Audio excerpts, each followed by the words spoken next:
I think the big thing was I had never been to China before. I've just always wanted to go to China. It's been a dream of mine since I was young, but I've always wanted to come to China and just experience it purely.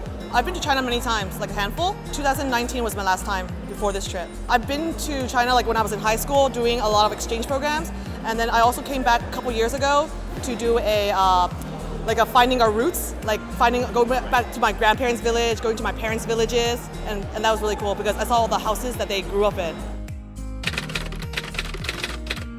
A lot of people have been helping us out throughout the few days here. Right when we landed, people were friendly from the airport to even the travel here and the hotel. So everybody was friendly, kind. It was a good environment. I think the Chinese people are some of the kindest that I've met. I don't speak any Chinese, and sometimes they don't speak English, but we're still able to communicate, and they try to help me and talk with me. So I really appreciated the kindness from the people.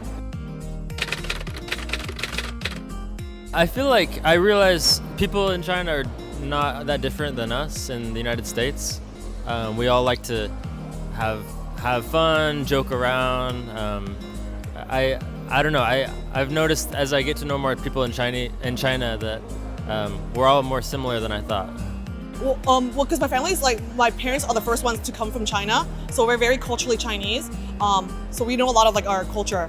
But when I come to China to visit, it's actually very interesting to see that it's actually very modern in China, and our parents are actually very old school, more old school than people in China.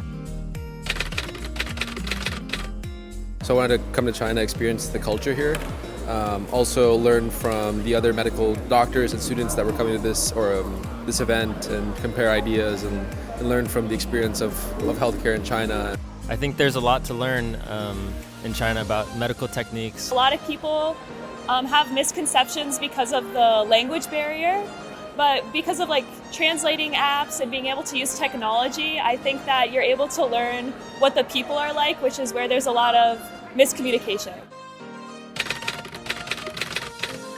Once you've experienced a country firsthand and you have your own stories and experiences there, then everything that you do in the future will sort of be affected by your stay here. I think it's awesome that that's a big part of this conference. There's a lot of conversation about sustainability, and cool to see how the US and China can work together in that capacity. I think that if the two countries work together, they can solve a lot of global issues that transcend just China and the US. They're both two very big superpowers on the world stage, and by working together, they can collaborate on issues that are affecting the entire world, like global warming, food insecurity. I think China and the US can work together to solve those.